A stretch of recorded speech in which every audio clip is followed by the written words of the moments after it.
कि भारत में सबसे पहले बांग्लादेश के दूतावास की जो सुरक्षा है उससे सुनिश्चित किया गया था, लेकिन न्यूयॉर्क में शायद ऐसी कोई भी पुख्ता सुरक्षा व्यवस्था के इंतजाम नहीं किए गए, जिसकी वजह से ये तस्वीरें सामने आई। और इसी के साथ आपको बता दें कि जो पुलिस की जो पूरा संघ है बांग्लादेश का, उसने भी हड़ताल करने का यहाँ पर ऐलान कर दिया है। यानी कि स्थिति संभालने की बजाय प्रमुख जो पुलिस संघ है वो कह रहा है कि वो हड़ताल पर जा रहा है। प्रमुख पुलिस संघ ने हड़ताल की घोषणा कर दी है और ऐसे में अब स्थिति और कितनी बिगड़ने वाली है ये आप और हम अंदाजा लगा सकते हैं, क्योंकि बांग्लादेश पुलिस संघ ने हड़ताल का ऐलान कर दिया है। हालांकि सेना ये कह रही है कि हम बातचीत करेंगे, राष्ट्रपति के साथ उन्होंने बात की है, अंतरिम सरकार का गठन हो जाएगा 48 घंटे के भीतर, लेकिन कुछ भी स्थिति यहाँ पर सुधारते हुए नजर नहीं आ रही है। माना यह जा रहा था कि शेख हसीना इस्तीफा दे देंगी, शेख हसीना देश छोड़ करके चली जाएंगी, उसके बाद स्थिति सामान्य हो जाएगी। लेकिन कट्टरपंथी ग्रुप जिन्होंने यहाँ बांग्लादेश में इस तरीके से अस्थिरता करने की कोशिश की, वो अपने मंसूबों में कामयाब हो गए हैं, अपने मंसूबों में कामयाबी की ओर बढ़ रहे हैं, हिंदुओं को निशाना बना रहे हैं। तो दूसरी तरफ अब पुलिस संघ ने भी हड़ताल का ऐलान कर दिया है, उनकी तरफ से हड़ताल का ऐलान कर दिया गया है। लेकिन ये तस्वीरें देखिए कि आखिरकार किस तरीके से हर एक शहर, हर एक सड़क पर सिर्फ और सिर्फ उपद्रवियों का डेरा है और वो हर दुकान, हर मकान, हर घर को तोड़ते हुए आगे बढ़ रहे हैं, मंदिरों को तोड़ते हुए आगे बढ़ रहे हैं, आगजनी करते हुए आगे बढ़ रहे हैं और इन्हें संभालने वाला, इन्हें रोकने वाला कोई नहीं है। माना यह जा रहा था कि सेना के द्वारा तख्ता पलट जैसे 1975 में किया गया था, वैसे अगर 2024 में किया गया है तो स्थिति संभालेगी, लेकिन सेना की तरफ से संभाली नहीं गई है। और एक और तस्वीर हम आपको दिखा रहे हैं, बांग्लादेश में जो हिंदू बाजार है उस पर कैसे अटैक हुआ है, कैसे तोड़फोड़ की गई है, ये तस्वीर आप देख रहे हैं। यानी आप समझिए कि अलग अलग इलाकों में जहां हिंदू बाजार हैं, हिंदुओं के या उनकी दुकानें हैं, किसी को भी बख्शा नहीं जा रहा है, लगातार यहाँ पर तोड़फोड़ की जा रही है। तो बांग्लादेश के हिंदू बाजारों में तोड़फोड़ की ये तस्वीरें सामने आ रही है और हर जगह से बस इसी तरीके से तस्वीरें सामने आ रही हैं, जहां चुन चुन करके हिंदुओं को निशाना बनाया जा रहा है। बांग्लादेशी जो मीडिया है उनके हवाले से ये जानकारी मिली कि 27 जिले ऐसे हैं जहां पर हिंदुओं के मंदिरों को, मकानों को, दुकानों को, बाजारों को तोड़ा जा रहा है। और इसकी बानगी, इसकी तस्वीरें कई सामने आई हैं, जिसमें आपने देखा कि किस तरीके से एक पूरी भीड़ आगे बढ़ती है हिंदुओं की बस्ती में, हिंदुओं की बस्ती को आग के हवाले करने के लिए। अब बांग्लादेश के हिंदू बाजार में तोड़फोड़ की जो तस्वीरें है वो भी सामने आ गई है। घटना लूटपाट की जाती है सबसे पहले और उसके बाद बाजारों को तहस नहस कर दिया जाता है ताकि कोई भी यहाँ पर फिर से बसावट ना कर पाए। भागने पर, साफ तौर पर बांग्लादेश से भागने पर हिंदुओं को अब मजबूर किया जा रहा है।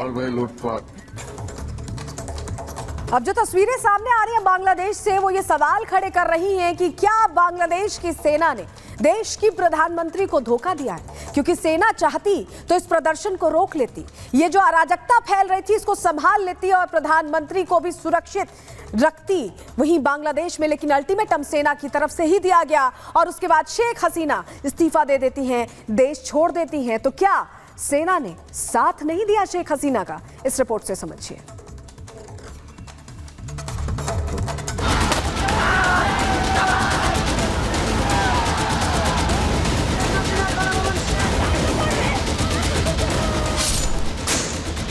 पहले श्रीलंका में तख्ता पलट, सेना ने सरकार बनाई, फिर पाकिस्तान में तख्ता पलट, सेना की मदद से सरकार बनी।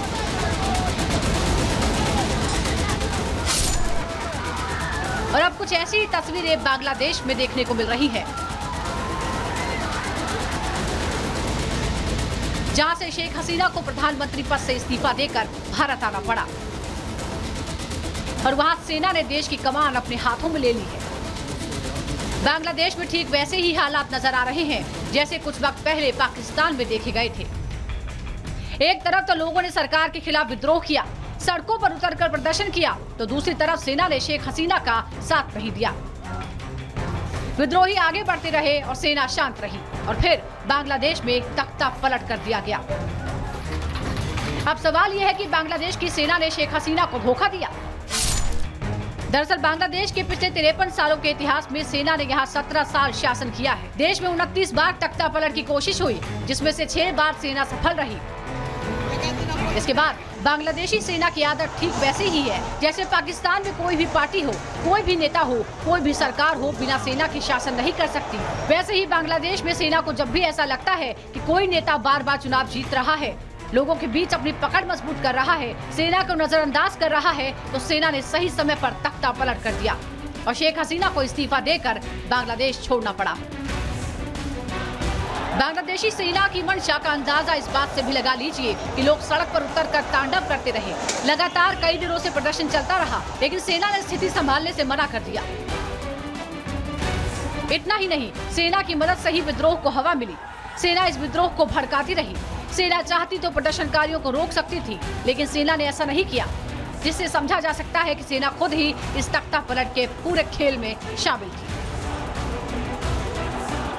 सेना के इस तख्ता पलट के पीछे कई और वजह बताई जा रही हैं। जानकारों के मुताबिक अमेरिका बांग्लादेश में सैन्य अड्डा बनाना चाहता था, लेकिन हसीना लगातार ऐसा करने से रोक रही थी। दूसरी तरफ चीन से मिलने वाली सैन्य मदद से भी सेना नाराज थी, जिसे शेख हसीना लगातार नजरअंदाज कर रही थी, जिसके बाद सेना ने अपनी ही सरकार के खिलाफ तख्ता पलट का पूरा खेल रच दिया। Bureau report, Republic Bharat. Bangladesh में जो अराजकता फैली हुई है, भारत की नजर है, अलर्ट पर बीएसएफ के जवान हैं। लेकिन इसी के साथ आपको बता दें कि 15 घंटे के भीतर ढाका में जिस तरीके से पीएम आवास से लेकर के संसद की मर्यादा को तार-तार किया गया है, उसकी हर एक तस्वीर सामने आ रही है और दुनिया भी देख रही है।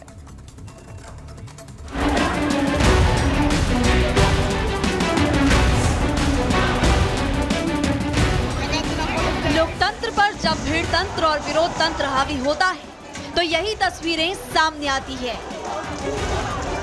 जब विद्रोह होता है तो देश के गर्त में जाने की शुरुआत हो जाती है। बांग्लादेश में भी यही हो रहा है। बांग्लादेश की सियासी उठापटक के बीच शेख हसीना बांग्लादेश से जा चुकी है, लेकिन बवाल, हंगामा, हिंसा थमने का नाम नहीं ले रही। उपद्रवियों की भीड़ न सिर्फ सड़कों पर है, बल्कि अब खबर है कि ये आग बांग्लादेश की जेल तक पहुंच गई है। उपद्रवियों ने जेलों में तोड़फोड़ के साथ आगजनी की है। शेरपुर जेल से 500 कैदी फरार हो गए। इन कैदियों में 20 खूंखार आतंकी भी बताए जा रहे हैं। फरार हुए आतंकी जमात उल मुजाहिदीन और अंसारुल्लाह बांग्ला टीम के बताए जा रहे हैं। दोनों ही संगठन बांग्लादेश में बैन है। 45 मिनट के अंदर शेख हसीना ने देश छोड़ दिया और कुछ ही मिनटों के अंदर उपद्रवियों ने पूरा प्रधानमंत्री आवास सपाचट कर दिया। इन्हें देखकर श्रीलंका और अफगानिस्तान की वो तस्वीरें भी ताजा हो गई जब लोकतंत्र पर हमला किया गया था। प्रधानमंत्री आवास के अंदर उपद्रवियों ने जमकर लूटपाट मचाई। जिसके हाथ जो लगा लूट कर ले गया। कोई हाथों में, कोई बैग में भरकर, मतलब सामान की लूट मची है। लूट सके तो लूट लो। हजारों की संख्या में पीएम आवास में घुसे विद्रोहियों ने उस बेडरूम पर कब्जा किया जहां पर कभी शेख हसीना रहती थी। बेडरूम के बेड्स पर लेटकर फोटो सेशन होने लगा।